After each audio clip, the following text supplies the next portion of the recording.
Hello. We are moving toward that vision of a world that works for everyone. You also heard that we are talking about experiencing spirituality based on the book by the same title. And this is our last week. We're talking about wisdom. Wisdom, which the authors talk about in the following way. Wisdom was defined, explained, by the concentration camp surviving psychiatrist Viktor Frankl as knowledge plus. Knowledge and the knowledge of its own limits. Wisdom, it has also been suggested, is what sages and saints have always sought, both to gain and to teach. So I like that. Knowledge may be defined as the collection of information, the data, the facts, the information. And wisdom incorporates that, embraces it, and goes beyond it as well.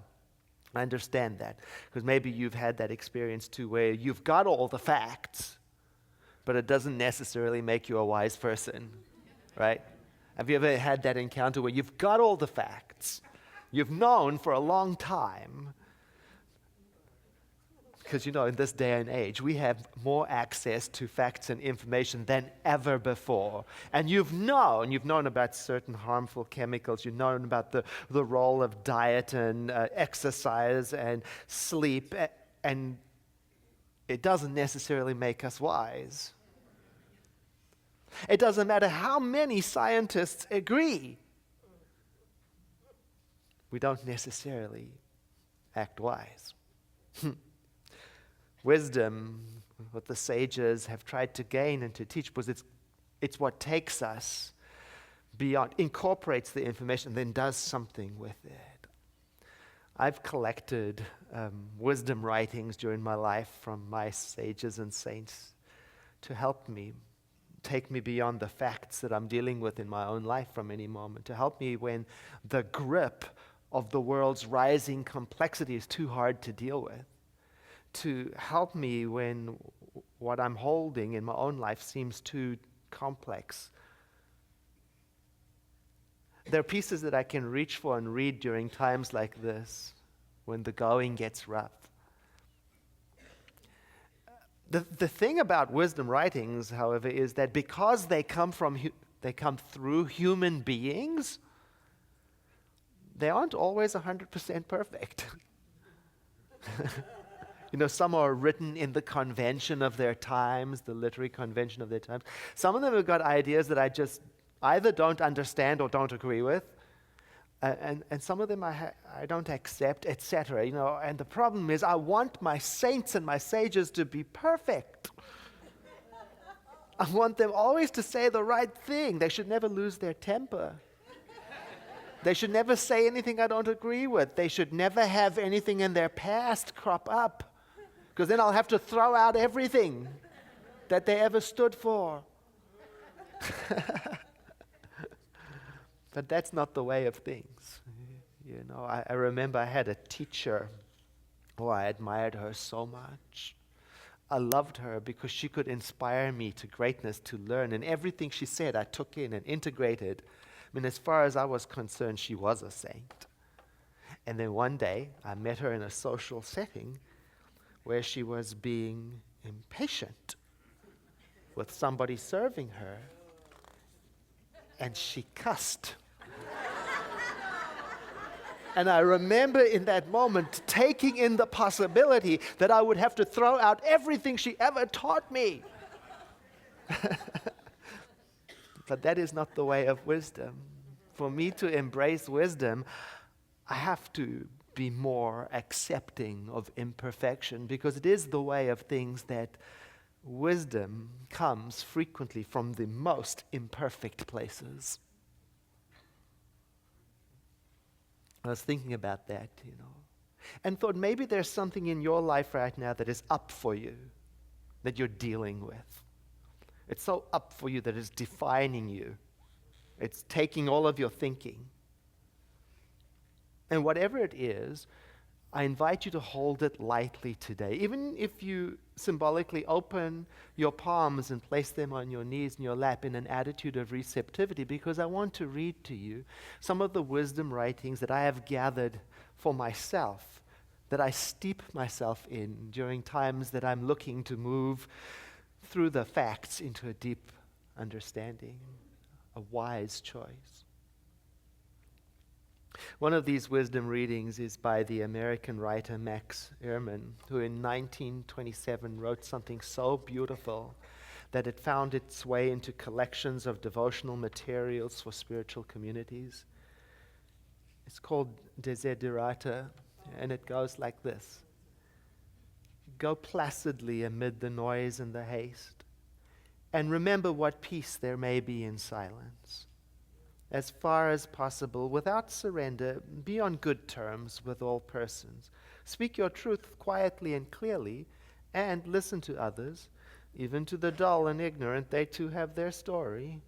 Avoid loud and aggressive persons. They are vexatious to the spirit. If you compare yourself with others, you may become vain or bitter, for always there will be greater and lesser persons than yourself. Enjoy your achievements as well as your plans. Keep interested in your own career, however humble. It is a real possession in the changing fortunes of time. Exercise caution in your business affairs, for the world is full of trickery. But let this not blind you to what virtue there is. Many persons strive for high ideals, and everywhere life is full of heroism. Be yourself. Especially do not feign affection, neither be cynical about love, for in the face of all aridity and disenchantment, it is as perennial as the grass. Take kindly the counsel of the years, gracefully surrendering the things of youth. Nurture strength of spirit to shield you in sudden misfortune. But do not distress yourself with dark imaginings. Many fears are born of fatigue and loneliness. Beyond a wholesome discipline, be gentle with yourself. You're a child of the universe, no less than the trees and the stars. You have a right to be here. And whether or not it is clear to you, no doubt the universe is unfolding as it should. Therefore, be at peace with God, whatever you conceive him to be, and whatever your labors and aspirations, in the noisy confusions of life, keep peace in your soul. With all its sham, drudgery, and broken dreams, it is still a beautiful world. Be cheerful. Strive to be happy. Wisdom, the authors say, is a vision. It seeks understanding. It questions and it nudges and it produces awe in us, and it causes us to aspire. It inspires us. My father used to read to me a piece every year. Once a year he would read it to me. It's by Rudyard Kipling. It's known simply as If, and it's a poem in the form of a father's advice to his son. And this poem was once described as the essence of the message of the Bhagavad Gita. If you can keep your head when all about you are losing theirs and blaming it on you, if you can trust yourself when all people doubt you, but make allowances for their doubting too, if you can wait and not be tired by waiting, or being lied about, don't deal in lies, or being hated, don't give way to hating, and yet don't look too good nor talk too wise. If you can dream and not make dreams your master, if you can think and not make thoughts your aim, if you can meet with triumph and disaster and treat those two impostors just the same, if you can bear to hear the truth you've spoken twisted by knaves to make a trap for fools, or watch the things you gave your life to broken, and stoop and build them up with worn-out tools, if you can make one heap of all of your winnings and risk it on one turn of pitch and toss and lose and start again at your beginnings and never breathe a word about your loss, if you can force your heart and nerve and sinew to serve your turn long after they're gone, and so hold on when there is nothing in you except the will which says to them, hold on. If you can talk with crowds and keep your virtue, or walk with kings, nor lose the common touch. If neither foes nor loving friends can hurt you. If all people count with you, but none too much. If you can fill the unforgiving minute with 60 seconds worth of distance run, yours is the earth and everything that's in it. And, which is more, you'll be a man, my son. When he read it to me, I never thought I could be all of that. But it inspired me, made me sit up straight. It filled me with awe. Just like the words in Uriah Mountain Dreamer's invitation inspire me to look past the facts of being into the awe that lies beyond at the heart of all things. And parts of that invitation read like this. It doesn't interest me what you do for a living. I want to know what you ache for, and if you dare to dream of meeting your heart's longing. It doesn't interest me how old you are. I want to know if you will risk looking like a fool for love, for your dreams, for the adventure of being alive. It doesn't interest me what planets are squaring your moon. I want to know if you have touched the center of your own sorrow, if you have been opened by life's betrayal, or have become shriveled and closed from fear of further pain. I want to know if you can sit with pain, mine or your own, without moving to hide it or fade it or fix it. I want to know if you can be with joy, mine or your own, if you can dance with wildness and let the ecstasy fill you to the tips of your fingers and toes without cautioning us to be careful, be realistic, remember the limitations of being human. It doesn't interest me if the story you are telling me is true. I want to know if you can disappoint another to be true to yourself. If you can bear the accusation of betrayal and not betray your own soul. Then later on it goes to say, it doesn't interest me to know where you live or how much money you have. I want to know if you can get up after the night of grief and despair, weary and bruised to the bone, and do what needs to be done to feed the children. It doesn't interest me who you know or how you came to be here. I want to know if you will stand in the center of the fire with me and not shrink back. It doesn't interest me where or what or with whom you have studied. I want to know what sustains you from the inside when all else falls away. I want to know if you can be alone with yourself and if you truly like the company you keep in the empty moments. I keep these wisdom writings close at hand to reach for at times when the world seems overwhelming or the matter in my hand seems difficult to wade through. One such wisdom writing has been made permanent in my memory by a band that perhaps some of you will remember. The Byrds, with their song, Turn, Turn, Turn. They took the lyrics for their song almost verbatim from the King James Version of the Bible, the book of Ecclesiastes 3, 1 through 8, only changing a few words here and there for the song to scan. And the words are attributed to King Solomon, and when I read it, I sometimes delete one line. And the reading helps me cope with change when change is doing what it does, and I don't want it to. To everything there is a season, and a time to every purpose under the heaven. A time to be born and a time to die. A time to plant, a time to reap that which is planted. A time to weep and a time to laugh. A time to mourn and a time to dance. A time to cast away stones and a time to gather stones together. A time to embrace and a time to refrain from embracing. A time to get and a time to lose. A time to keep and a time to cast away. A time to rend and a time to sow. A time to keep silence and a time to speak. A time to love and a time to hate. A time of war and a time of peace.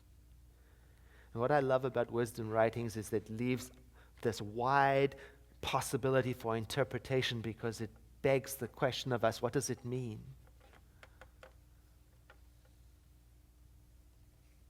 Wisdom writings are characterized by inclusiveness and their ability to reach through differences into the structure of what is real. They interpret the world for us. Like the song Chris sang by Reverend Fred Small. Do you know that his complete name is Frederick Emerson Small? No wonder he would write such lyrics, especially the chorus. Oh, you can be anybody you want to be. You can love whomever you will. You can travel any country where your heart leads, and know I will love you still. You can live by yourself. You can gather friends around. You can choose one special one. And the only measure of your words and your deeds will be the love you leave behind when you're done. Some girls grow up strong and bold. Some boys are quiet and kind. Some race on ahead. Some follow behind. And some go in their own pace and time. Some women love women. Some men love men. Some raise children. Some never do. You can dream all the day, never reaching the end of everything possible for you. So don't be rattled by names, taunts, or games, but speak out Spirit's truth. If you give your friends the best part of yourself, they will give the same back to you. Wisdom writings reconnect us to our hearts. They remind us about what we already know, but sometimes need the courage to act on. They remind us about what we already know, but fear to embrace. Like when C.S. Lewis reminds us about the complex challenge and the beauty of loving. When he writes, to love at all is to be vulnerable. Love anything, and your heart will certainly be wrung and possibly broken. If you want to make sure of keeping it intact, you must give your heart to no one, not even an animal. Wrap it carefully round with hobbies and little luxuries. Avoid all entanglements. Lock it up safe in the casket or coffin of your selfishness. But in that casket, safe, dark, motionless, airless, it will change. It will not be broken. It will become unbreakable, impenetrable, irredeemable. Oh, the alternative to tragedy, or at least to the risk of tragedy, is damnation. The only place outside of heaven where you can be perfectly safe from all the dangers of love is hell. So wisdom writings help me remember that the world cannot give me the assurances I want. Because that's what I want sometimes. Guarantees, assurances. Wisdom writings help me to remember not to give up, even though the world cannot give me the assurances I want. They remind me that sometimes faith has to precede facts. Like the beautiful words of the 23rd Psalm, especially the rendition by Bobby McFerrin. The Lord is my shepherd, I have all I need. She makes me to lie down in green meadows. Beside the still waters she will lead. She restores my soul, she rights my wrongs. She leads me in a path of good things and fills my heart with songs. Even though I walk through a dark and dreary land, there is nothing that can shake me. She has said she will not forsake me. I am in her hands. Or like in The Prophet, one of our time's best-selling pieces of literature by Khalil Gibran, when he talks about how peace and assurance and freedom don't come when everything's perfect. If I wait for perfection, but rather in the middle of imperfection and disorder is exactly where freedom and peace and assurance is. You've got to really listen to this one. You shall be free indeed, not when your days are without a care, nor your nights without a want and a grief, but rather when these things girdle your life, and yet you rise above them naked and unbound.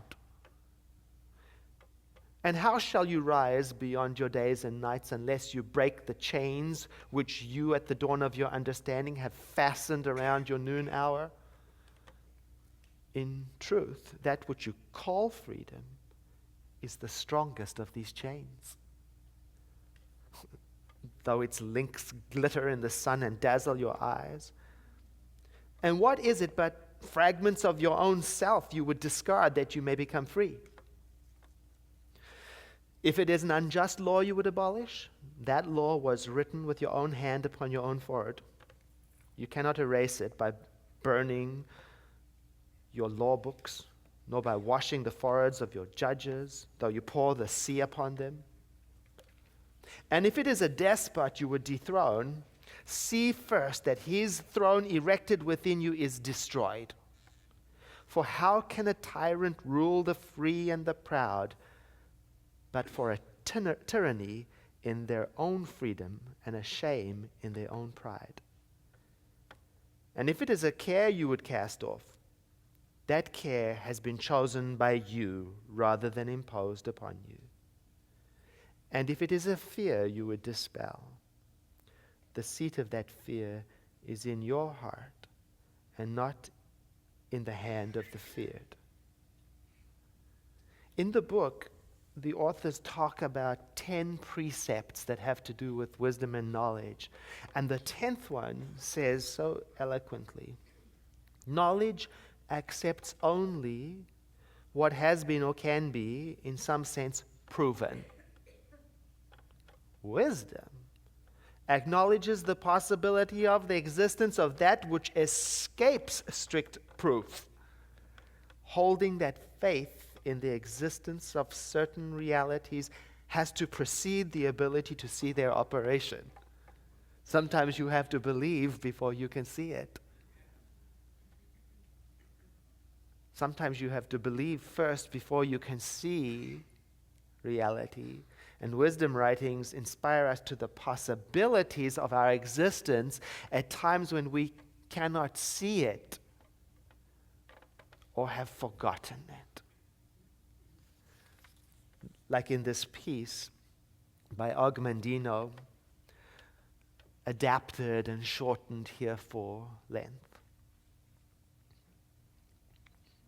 You are a great rarity. Consider a painting by Rembrandt, or a bronze by Degas, or a violin by Stradivarius, or a play by Shakespeare. They have great value for two reasons. Their creators were masters, and they are few in number. Yet there are more than one of each of these. On that reasoning, you are the most valuable treasure on the face of the earth, for you know who created you, and there is only one of you. Never in all the 70 billion humans who have walked this planet since the beginning of time has there been anyone exactly like you. Never until the end of time will there be another such as you. You have shown no knowledge or appreciation of your uniqueness. Yet you are the rarest thing in the world. With all the combinations at my command, beginning with that single seed from your father's 400 million, through the hundreds of genes in each of the chromosomes from your mother and father, I could have created 300,000 billion humans, each different from the other. But who did I bring forth? You. One of a kind. Rarest of the rare, a priceless treasure possessed of qualities in mind and speech and movement and appearance and actions as no other who has ever lived, lives, or shall live. Why have you valued yourself in pennies when you are worth a king's ransom? Why did you listen to those who demeaned you? Far worse. Why did you believe them? Take counsel. No longer hide your rarity in the dark. Bring it forth. Show the world. Strive not to walk as your brother walks, nor talk as your leaders talk, nor labor as do the mediocre. Never do as another. Imitate no one. Be yourself. And later it says, to enable you to reach this, your full potential, I endowed you with powers unknown to any other creature in the universe, even unto this day. I gave you the power to think. I gave you the power to love. I gave you the power to will. I gave you the power to laugh. I gave you the power to imagine. I gave you the power to create. I gave you the power to plan. I gave you the power to speak. I gave you the power to pray. I gave you the power to heal. My pride in you knew no bounds. You were my ultimate creation, my greatest miracle, a complete living being, one who can adjust to any climate, any hardship, any challenge, one who can manage their own destiny without any interference from me. And I gave you one more power, a power so great that not even my angels possess it. I gave you the power to choose. What have you done with this tremendous force? Look at yourself. Think of the choices you have made in your life and recall now those bitter moments when you would fall to your knees if only you had the opportunity to choose again. Well, what is past, and now you know the great law of happiness and success. Use wisely your power of choice. Choose to love rather than hate. Choose to laugh rather than cry. Choose to create rather than destroy. Choose to persevere rather than quit. Choose to praise rather than gossip. Choose to heal rather than wound. Choose to give rather than steal. Choose to act rather than procrastinate. Choose to grow rather than rot. Choose to pray rather than curse. Choose to live rather than die. Never demean yourself again. Never settle for the crumbs of life. Never hide your talents. From this day hence, enjoy this day today, and tomorrow, for you have performed the greatest miracle in the world. You have returned from a living death. And one more, to fulfill all else. Do all things with love. Love for yourself. Love for all others. Love for me. Wipe away your tears and reach out and grasp my hand and stand straight and let me cut the grave clothes that have bound you. For this day you have been notified. You are the greatest miracle in the world.